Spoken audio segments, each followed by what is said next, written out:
This is a new voice for a new Scotland. Good morning. Val and I spoke to Roger Mullin. Roger was MP for Kirkcaldy and Cowdenbeath, 2015 to 2017. He was the SNP Treasury spokesman at Westminster. Later on, he was a member of the SNP Growth Commission, and he's also undertaken research into Brexit and Scottish business. So he's a very good person to ask what impacts might emerge for the Scottish economy and Scottish population from this current situation over coronavirus. You're our guinea pig, Roger. Oh, I've been guinea pigged before, so I'm very used to that. So one of the reasons that we asked you to come and speak to us is because both Marlene and I had heard you speak before. I think you came last year to Glasgow and you spoke to the pensioners for independence. Well, it was down in Ayrshire. Ayrshire, that's yeah, right. I was there that night. Yeah. Oh well, well that's a different one, Marlene. I assumed it was the same one, but the one I saw was in Glasgow. That was at with Michelle Thompson. That's right. Yeah. That's right. You must have seen a similar talk, Marlene, but in Ayrshire. Oh, it was the same. Michelle was down in where were we? Troon? No, Ayr. It was in Ayr. It was in Ayr. Right. Yeah. So we were both really impressed. It was so informative and enjoyable. And for somebody, well, Marlene's a bit more knowledgeable. You've done some seminars on the economic side, but I'm a bit of an ignoramus when it comes to economic matters. And even for me, I found that you both of you explained things like really clearly. So that's no pressure on me now then. So you wanted to start off by talking a bit about the impact of this lockdown, how things are, there's all this idea of, things are going to go back to normal. But I think one of the things that you were keen to talk about is that there's no way we're going back to what was normal before. Well, there are a number of different ways of looking at this. If you look at it historically, if you were to go as far back as, say, the 14th century and the Black Death, right up to the most recent crisis, which was a financial one in 2008, after these types of social crises that occur, things never go back to the way in which they were in the past.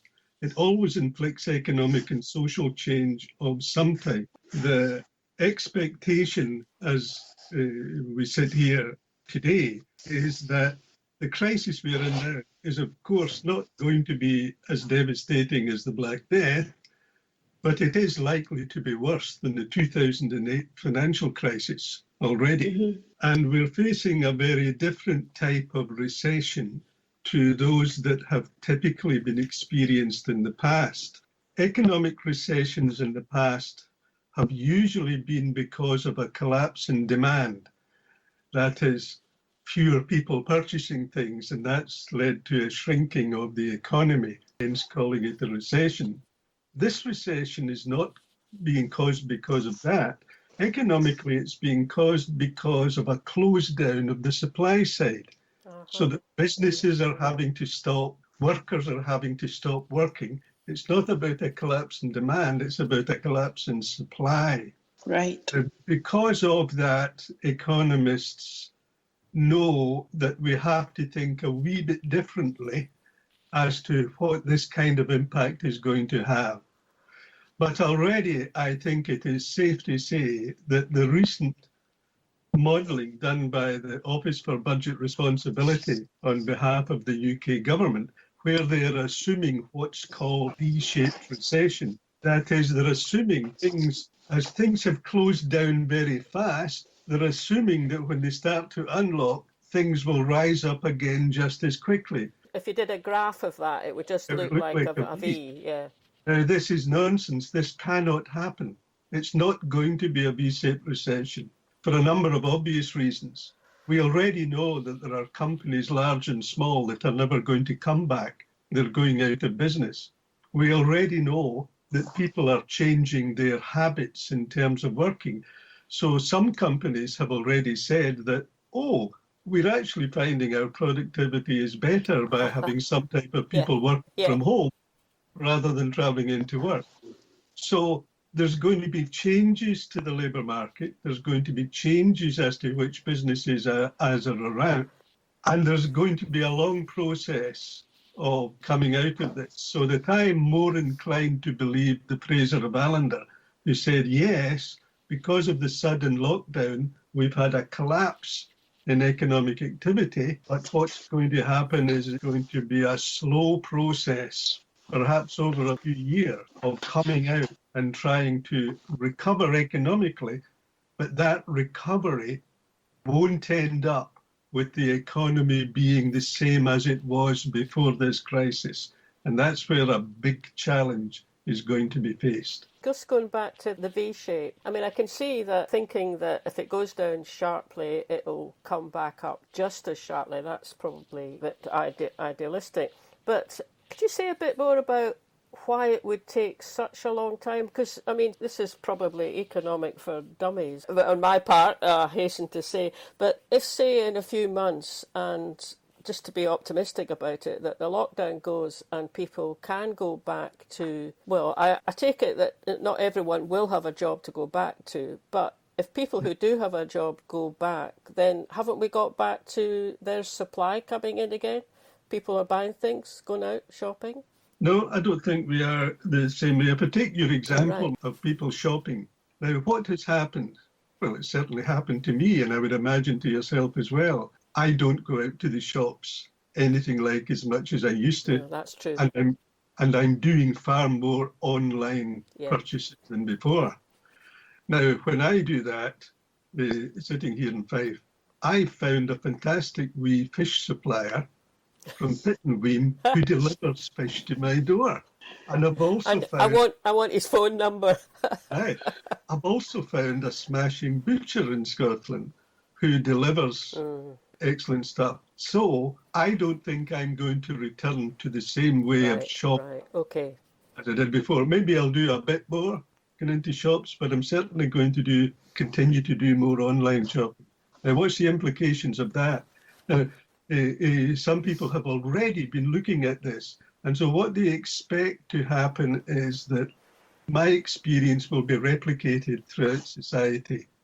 People will continue to do a bit more online than they did previously. What's going to happen because of that? It's going to lead to an even faster decline in high streets as people go more and more online. That is going to have economic impact in many communities throughout Scotland. So that's going to change that. So when that happens, it changed the nature of the type of workers that you need. So that you're going to probably be retaining more delivery workers. Yes. Certainly more people who know how to operate at the business end IT-wise. Yeah. But fewer people who need to be doing old-fashioned physical selling in traditional shops. Now, the same is true of many sectors. I mean, a lot of people are worried about what's going to happen to the tourism sector in Scotland. So that, for example, why can't the tourism sector be V-shaped? Yeah. Well, it would be like this. We've had a collapse in the shutting of hotels and the taking of bookings and everything in that sector. Let's say the lockdown was to stop in 2 months' time. Where are the tourists? They're not going to be able to suddenly turn up in numbers again. Yeah. So the expectation is it's going to take at least a year for the tourism sector to recover. So although it was able to collapse quickly, it won't be able to recover. It can't recover, right. And the same will be true of not every sector, but a lot of sectors are going to have difficulty pulling themselves out of the recession. I think in terms of travel, I think a lot will probably look at our desire to travel in a very different way. I think that'll have huge repercussions for international travel. Do you not think people will be, for a long time, people might be quite nervous and cautious about travelling? Even if it's allowed, people might be reluctant to risk it. It might, in some ways, that might boost tourism in Scotland for people staying at home. Well, I think what we would hope, although the marketing will have to readjust itself, but what I think we would hope is that there would be more domestic internal tourism. So I would take my holiday in Ayrshire or Inverness or something. You were saying about your own personal habits and how that, with your fishmonger and your butcher and how that would translate. And in terms of travel, I think people, because they can't go anywhere at the moment, I think that might, when the regulations are relaxed, to a real desire for people to maybe visit parts of Scotland that they haven't yet seen. Yeah, I mean, there is a tremendous amount of uncertainty as to how things are going to emerge. There will undoubtedly be people who will get new opportunities because of this. So that if I give you a more positive example, I would think it's likely that there's going to be more demand from countries throughout the world for medical products in the future, because every country knows it hasn't been resilient enough. Mm-hmm. Hence the problems worldwide of shortages of PPE. Mm-hmm. We are seeing it here in terms of a relatively few items like PPE, ventilators and the like. Mm-hmm. But I've been in conversation with people in other countries, most recently the Namibian High Commissioner.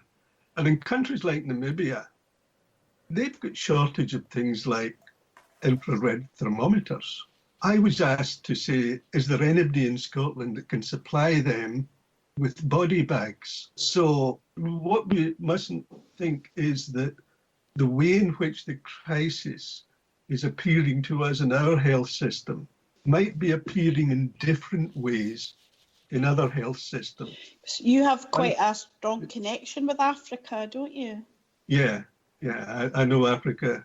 There were different countries in Africa quite well. Yeah, so one of the things I'm trying to do is, and if anybody's listening that knows how other types of products could be made available to countries such as Namibia, such as Central African Republic and the like, maybe through yourself, if they get in contact with you, could pass on contact details. Because there are things that we are not in short supply of here, but that others are in short supply of. Mm-hmm. And hopefully there could be a happy bringing together, which is good economically, but even better health-wise and social-wise and international-wise. So there's a lot of change going to occur, and we can't predict what it's going to be. But the one thing I would say is there is no way there can be any realistic expectation to returning to the way in which things were before. And that's going to have a huge challenge from everything from the education sector through to, for example, government policy. There's going to have to be a lot of change there. Talking about the education sector, that's something I'm particularly interested in as a teacher of almost 40 years, now retired. I know your connection is more with the higher education. You're a professor, an honorary professor. Yes. Which university? Is it Stirling University? So obviously, there are huge implications for graduates. I saw an article a few days ago saying that for graduates who come out during a period like this of recession, prospects are really quite poor. But it said that on the swings and roundabouts side, that a recession like this could actually be a good thing for universities. I don't know if you've got any views on that. Well, I think there's going to be particular difficulties for universities in this regard. Lots of our universities in Scotland are dependent upon high numbers of international students. Yeah. Oh, yeah, definitely. And the very factor you were talking about, Valerie, about people's possible changing habits, being less willing to fly internationally, at least for a time, that is going to create real difficulty in terms of securing the type of international students, which benefit universities in two main ways.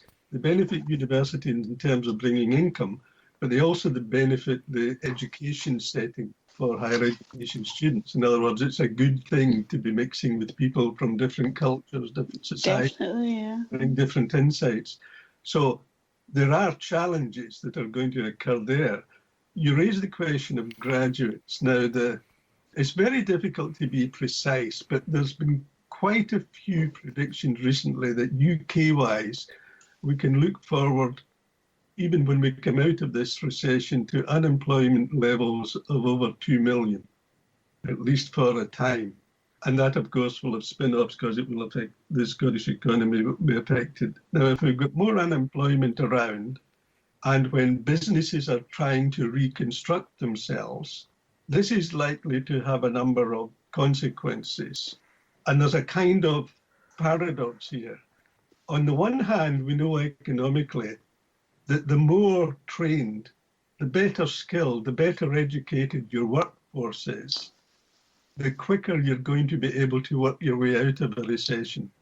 On the other hand, the problem is this requires people to be given the opportunity to be employed so that they can use that education and skill. And the problem is, if we're going to be shedding workers and have rising unemployment for a time, it will reduce the positive impact that an educated and skills workforce could make. So there's likely to be a disjoint for a period of time until we move forward. So there are swings and roundabouts. The other thing that's going to happen is if the economy is going to be reshaped, it means some sectors of education that will interest you, Valerie, are going to have to quickly readjust and reprofile what they're doing. But if I go back to my own wee example of myself, if there's going to be more demand for people in business who are IT competent, that will drive up demand for IT skills. Mm-hmm. But if there's going to at least be for a few years a real tightening of things in the tourism sector, other sectors, that might mean that there would be some contraction there. I mean, I don't know if either of those are going to happen, but it's at least plausible that what you're going to get is you're going to get rising demand for some types of skills, and you're getting a lessening of demand for other types of skills. That's going to have an impact, not just on universities, but I would have thought particularly on colleges who supply much of the skills base in Scotland. Yeah. People have to start thinking, or someone's got to start thinking about how to re-skill people so that they can hopefully move from one sector to another. I mean, obviously it's not easy to go from knowing nothing about IT to being able to get a job in it, but maybe there's able to transfer to other sectors a bit more easily. I mean, is that going to need a lot of, well, you mentioned government policy needing to change, but that presumably needs a lot of encouragement and financial support from our government. It might not always mean that you need new money. It might mean that you have to redirect money from some areas to other areas. So that, I mean, in the ideal world, which I know never exists, what you get is you get a nice meeting of demand and supply so that you're supplying the right number of skills in the right places from the economy. Now, it's never going to happen perfectly, but what you want to do is make sure you're doing well enough to support growth in the economy. And so that's going to present policy challenges. You know, if you look at 2008 and the aftermath of that, there were sectors of the economy where what happened was there was a collapse, a significant reduction in some sectors in demand for apprenticeships, right? So that, for example, if my memory serves me correctly, one of the areas that had difficulty in that regard was producing plumbers. So that the number of apprentices before the financial crash was significantly greater than the number of apprentices that were then taken on after the financial crash, in part because of the pressure, the financial pressures on businesses. So if there's financial pressures on businesses and they want to start cutting costs, where are they going to start cutting costs? And one of the things traditionally has been is it's comparatively easy not to take on an apprentice. Recruitment. And so, I mean, again, we are all having to speculate here, but to me it's plausible that there's going to be structural change of that type that we're going to have to face again. That led after 2008 to government having to adjust its policies somewhat. If, as many economists think, this recession is going to be worse than post-2008, it would be reasonable to suppose that governments are going to have to be even more fleet of foot in changing policies than they were post-2008. So there's going to be real challenges at every level of society. Even, where you can identify that there is a particular need for an industry's restructuring itself, there's always going to be a time lag to get the numbers of people with the right skills in the right place, isn't there? There's always a time lag, and these time lags sector by sector can vary enormously. Yeah. In some areas, you can get reskilling done really quite fast and quite efficiently. In other areas, it can take years. So it's not as if there is a single time lag that you can model. There are just multiple time lags that depend on circumstances. And of course, depends on people being attracted to different types of careers. It's not going to affect everybody because there will be a lot of people retaining their type of employment as in the past, but there will be more change coming in as well. I think that would be reasonable to say. Talking about change, Roger, and going back to your earlier comments about medical supplies, we've got a couple of questions coming in. One of them is from Ray, who's in Bearsden, and Ray is saying that his future daughter-in-law is a nurse at Glasgow Royal Infirmary, and he had a conversation with her yesterday, and she said there are no PPE shortages there in Glasgow Royal Infirmary, very good staff morale, and they've got 200 plus, more than 200 vacant beds, so that's brilliant news from the Royal Infirmary in Glasgow. Yes, and I know that politicians and the like take a real battering in times of crisis because they're expected to have magic wands. Yeah. But I have to say, the way in which capacity in the Scottish Health Service has been built up, so that I think is a great tribute to everybody who's been involved in that. And that is, I would praise obviously the people in the front line for the work that they've done, but also the people who've been doing some of the background work and preparing that and creating that capacity deserve every credit as well. Absolutely. Can I just continue with the comments from the chat box? Just while I get the chance, excuse me, Marlene, I've been trying to say it for a wee while now. So the other one is a question. And it's just related to that, and it's from James E, who's listening. He wants me to ask you, Roger, do you think there would be a case for Scotland to try and become more self-sufficient in the area of medical supplies, which you were mentioning earlier about the link with Africa and so on? I think that is a really good question. My personal view is yes. My personal view is we're seeing part of the problem of the severe contraction in our manufacturing sector there has been over decades, really. And so that we have been highly dependent upon international procurement for products. Now, I think it's good that you have an open society and you're able to trade throughout the world and that you're able to access goods when you need them. But I think there are limits to how far you should expose critical elements of the economy to being dependent upon securing products from elsewhere. So I would have thought a sensible thing would have been policy-wise to encourage the development of domestic production of some of these types of items so that we become more resilient. We know that many societies, if this crisis has shown one thing globally, is that I don't think you could point to any one society that has been as resilient as it would want to be to this type of crisis. James so they're going to have to look at how they do that.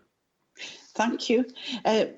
Thanks, Marlene. I'm just going to do one last wee point from James, and it's really following on from that. He says, with companies doing new work in producing medical visors and face masks, should the Scottish Government encourage this to continue? I think you've kind of answered that. Post-Covid-19, he completely agrees with what you're saying, but I think you've kind of answered that already in your previous answer. I would say there's another reason. Leaving aside the crisis, the fact that we've got Scottish companies able to manufacture these things now, there is going to be worldwide demand.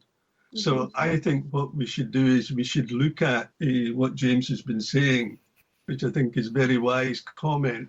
We should look at post the crisis, building this up as a factor in our export strategy. We should be looking to encourage this type of trade. I mean, that would be of genuine benefit to Scotland as well as genuine benefit to other countries that are never going to have the kind of capacity we've got. Thank you. Marlene, what were you wanting to say earlier when I interrupted you? I just wanted to get those questions in because they've been sitting there for a while and I know you don't have time to monitor it, so that's why I'm doing it. That's true. I'm not monitoring it. Yes. Well, I went a wee half. You didn't tell me that I was going to have to play the role of referee. I know. You're going to have to try and be a peacemaker here, Roger. No, we get on quite. It's hard when you're.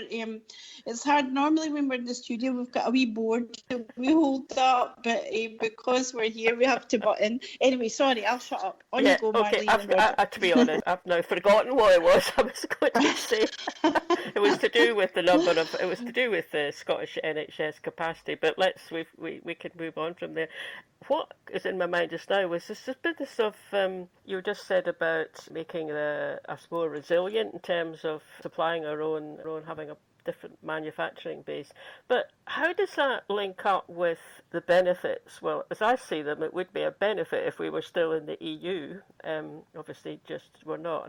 And I'm not suggesting there's been any big effect of not being in the EU on our procurement and getting all this PP in. But in the EU, it's just stock, isn't it? The supply is spread over the continent and it's available to member states. Yes, well, let me tackle this in a slightly different way. And here's my concern about the EU. Although we've left the EU politically, we haven't left it in terms of really economically at the moment because we're in this transition period. And the UK government seems determined, in my view, quite foolishly determined, that we're going to completely exit, which will probably mean some form of very hard Brexit at the end of this calendar year. So what we are going to have is we're going to have a second crisis imposed on top of the first crisis. I have tried to find any similar situation in the past, and I've not been able to come across one yet, but it strikes me this is going to be potentially extraordinarily difficult for governments to cope with.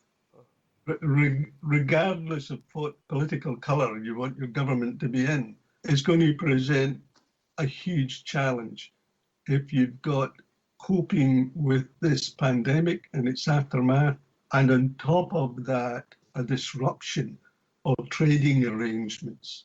So I don't think anybody's got an answer as to how best to move this forward. Obviously, like many of you listeners, I'm quite prejudiced here politically.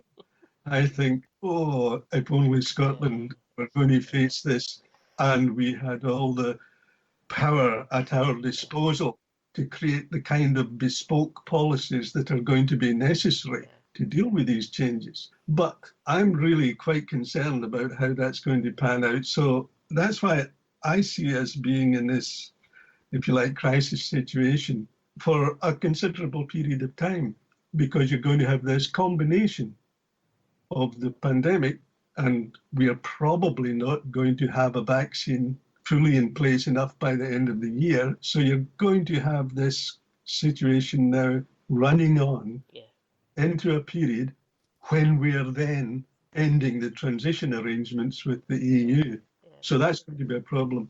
The way in which you posed it, Marlene, I think is also correct. One of the advantages of being within the EU arrangements is that any movement of goods at the moment between us, so if we can both sell goods that we can manufacture, whether it's visors into another country and another country can send us test equipment or whatever it may be, that is all happening because of our arrangement within the EU without any barriers, either tariff barriers, which are likely to come into play, or other types of barriers, such as quality assurance barriers. So yeah, the exiting is going to create, the Brexit to come is going to create an added problem for us in terms of the future, which of course you could say is another reason to say we need to do more to make sure that domestically we make ourselves as resilient as we reasonably can be. You can't deflect your whole economy into that, but you want to be as reasonably resilient as you can be for future crises. So talking about the future, there have been quite a few articles, and the First Minister herself referred to it in her recent speech, that the idea of a sort of positive, optimistic spin on post-crisis, that possibly this idea of everyone being able to re-examine priorities and would maybe lead to the opportunity to rebuild things in a more constructive, in a better way, in a more socially equal way, greener way as well. Do you think there's any optimistic side to the aftermath of the crisis? What do you think? Well, I think it's perfectly understandable hope. But that's a very different thing from saying, well, you're going to take the actions that will support that. Let me give you an example. You mentioned it. A few weeks ago, I did a little exercise looking at public sector procurement in Scotland, right? And they've got this portal where they advertise to businesses contracts that are coming up in the public sector. And when you get the invitations to tender within them, it will say, here are the criteria we're using to judge whether or not your tender should be successful. I just, in a fairly random way, looked at 50 such invitations to tender, right?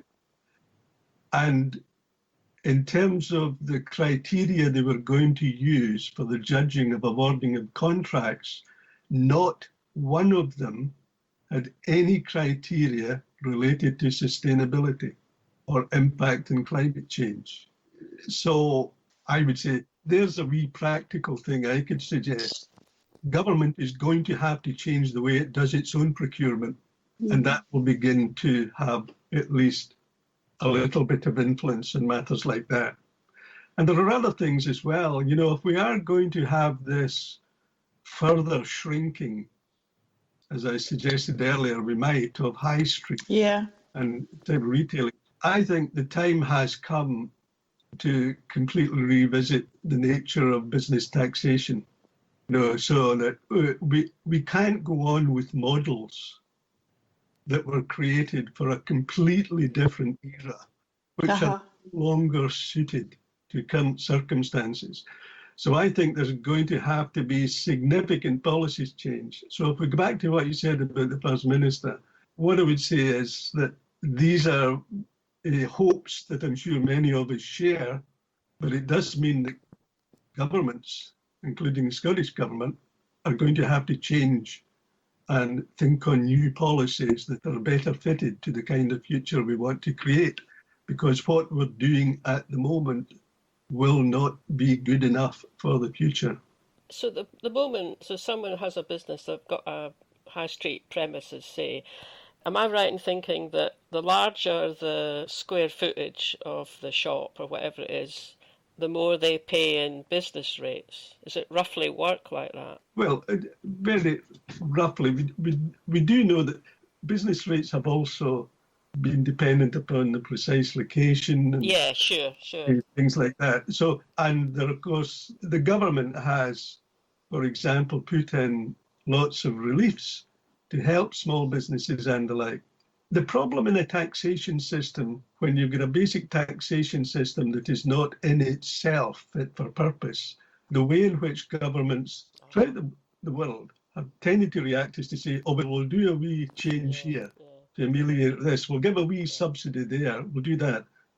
Every time you create a change like that, right, it may be helpful to the people you're targeting, but it always creates loopholes as well that other people who are less moral will want to exploit. So that, for example, one of the problems we have with government responses in trying to help businesses today who are suffering through grants and through loans, is that we know that there are legitimate concerns all governments have about how that is going to incentivise people who want to abuse the system. Mm-hmm. And so every time you're having to adjust the taxation system by putting in an amelioration here, that is also creating a potential loophole for somebody else whose behaviour is not what we would want. So my view is, one thing that will be required from this is, or I think, put it this way, an opportunity arises to take a more fundamental look at the way in which our economy and our taxation policies operate. Presumably then that's going to, it's what you said earlier about people's shopping habits changing. So your fishmonger along the road in Pittenweem, his business, presumably, just to make an example of it, his turnover's increasing, say, hopefully by a lot, because all you fifers, I'm a fifer as well, actually, but all you fifers are now getting him to pop along and deliver to you. But the premises he's in are just the same, so his business rates and things presumably carry on. So with that kind of change in behaviour, that's also got to be reflected in any new system. Yeah, well, for example, shops that are going to become more and more dependent upon online sales have got no incentive to have their premises in the most expensive parts of town in the high street. Yeah. They've got every incentive of moving away to a location that is cheaper for them to operate. So there are many, many behavioural changes that we can expect. I mean, I don't have a crystal ball to know how this is going to all pan out, but what I do think is that all these changes end up by individuals making choices that have implications. So people's behaviour is likely to change. And, you know, what business is going to choose to be located in a more expensive area when they no longer need the same type of outlet for their goods or services? So I see Valerie's signalling. Signalling to us. No, I've got some more questions for you. So I thought you were saying, go away, Roger. No, I'm not doing that. I'm only kidding. So I know this is something that you have got particular sort of knowledge and interest in, at least I think I'm right, and that's Scottish Stock Exchange. That's a question about that, Roger.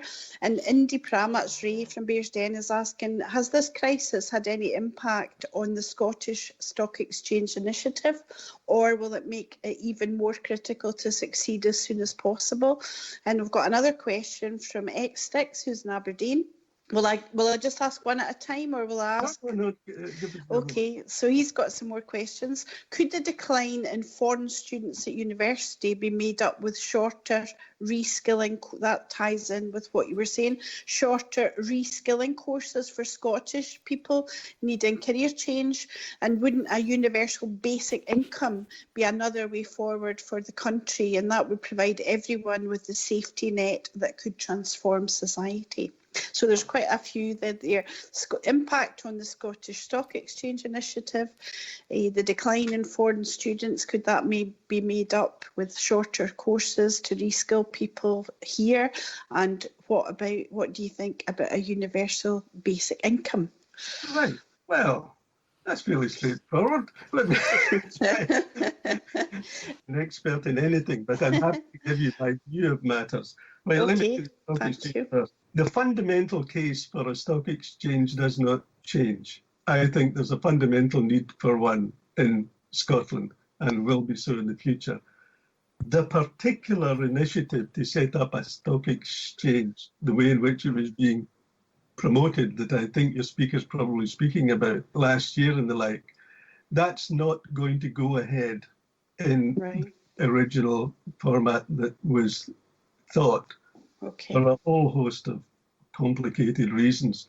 But for me, the important thing is the fundamental case for Scotland having its own stock exchange remains absolutely solid.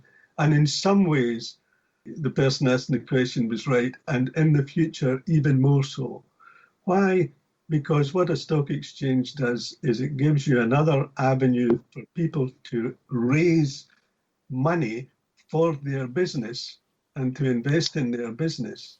And there is some evidence that when you're only reliant in a business in what's called private equity, it's one or a small number of people buying over large amounts of stocks, then that is more hazardous to you retaining control than if you're saying able to raise funds through a multitude of investors through what's called public equity. So I think from the point of view of Scottish control in the future, and from the point of view of giving an enhanced possibility of raising funds for investment, for these and other reasons, I think having your own stock exchange is still something we should aspire to in the future. Right, if I move on now to the one about students, it's not quite as simple as if we've got a reduction in foreign students, can that easily be refilled by using some of that capacity to retrain people? It's not as simple as that following reason. When very often the people who are in most need of retraining are people who have then maybe gone out of employment and who don't have big resources, but might have in the past been in receipt of their full worth of grants for previous education and training opportunities. There is a funding issue here, and international students bring in a lot of funds to students. It also doesn't get over the point of, are you losing something if you lose the international character of many of our universities? Yeah. So I think actually what I would say in terms of a lot of the retraining that's going to take place, it might be that we have to look more at enhancing the capability of the college sector. The further education. Further education sector in that regard. But these are the things that these will require more study. But that would be my response to that. In terms of universal basic income, there is much more interest coming into this. Now, it's got a lot of benefits and it's got a lot of things that people would challenge. There was actually a very interesting paper produced, I think, only about a week ago. I think it was in their blog by the Fraser of Allender Institute on reconsidering universal basic income, which I think would be very useful for people to have a look at. I would imagine you can get it through the Fraser of Allender Institute and Google it and universal basic income, and you might get a hold of this. I think there is more interest in it. Personally, I think it's a good idea that it is piloted first, right?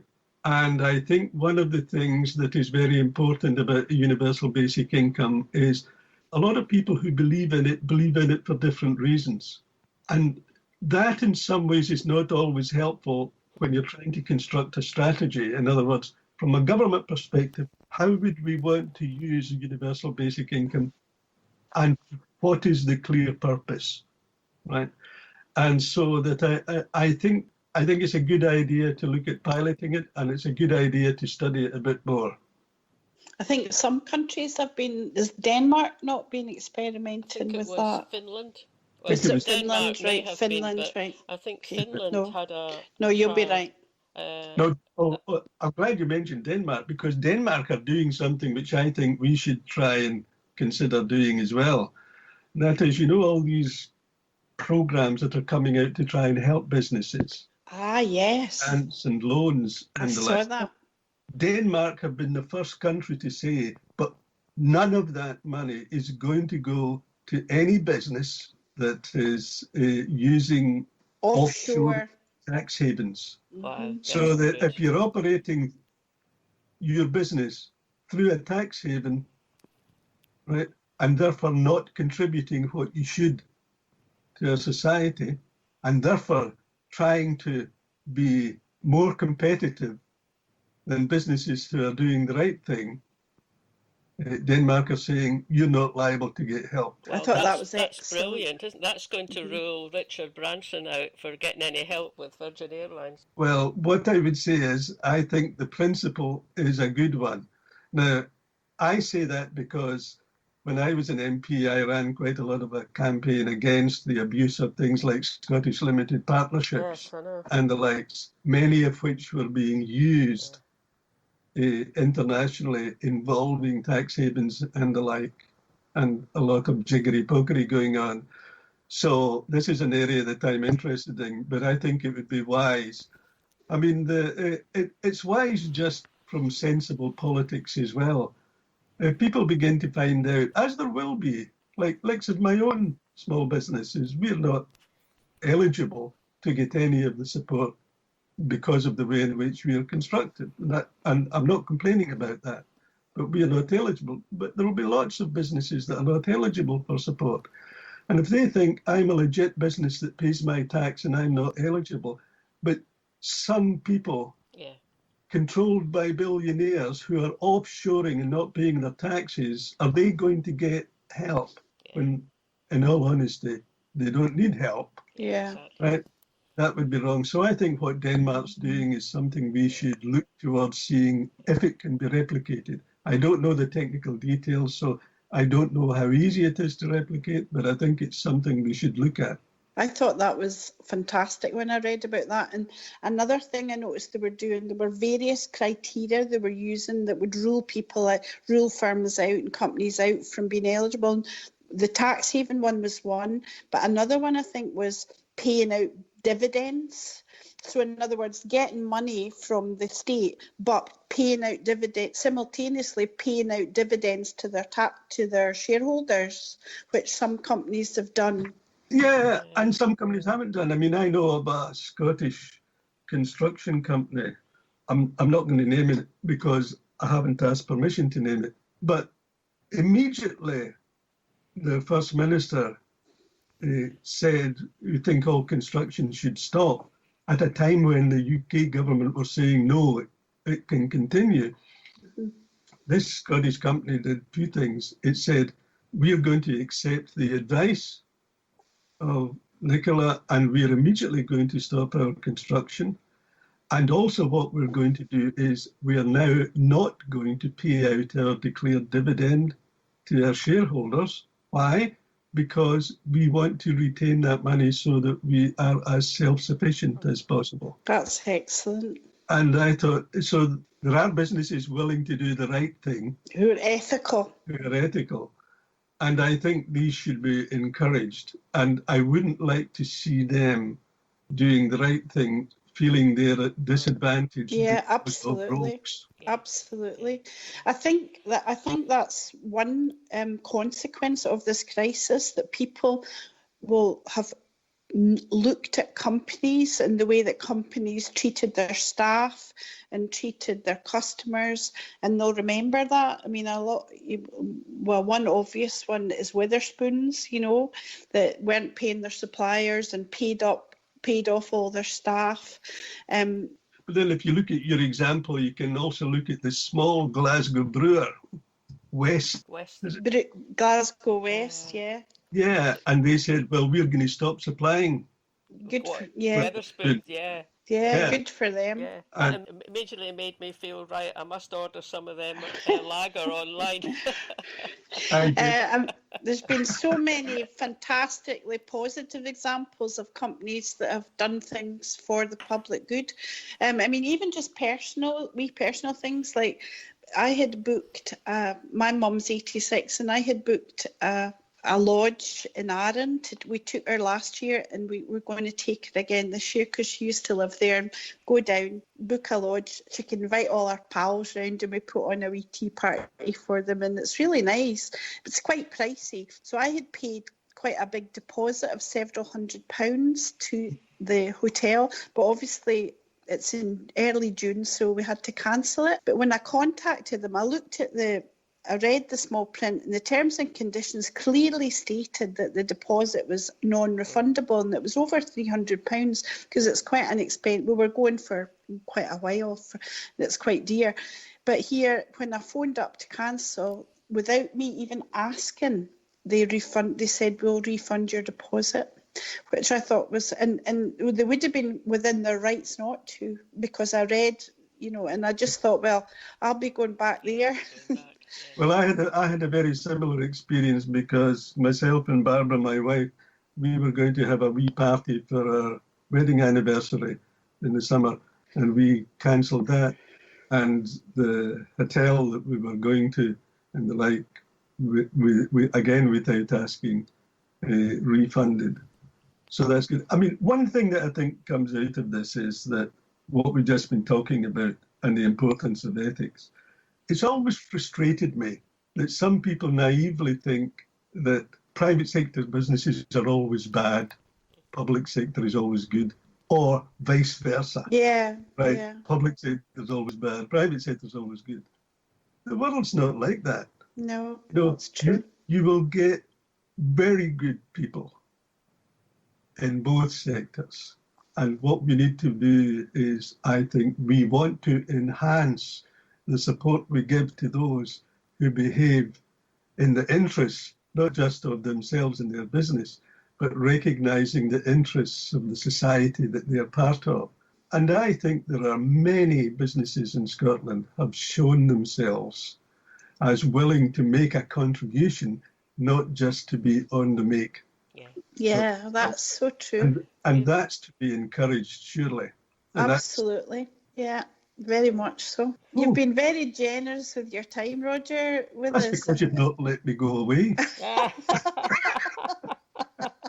It was absolutely brilliant. There's a very positive and uplifting note on which to finish up as well. So thank you so much, and I hope you get to celebrate your anniversary before too long. This is a new voice for a new Scotland. And in life, radio.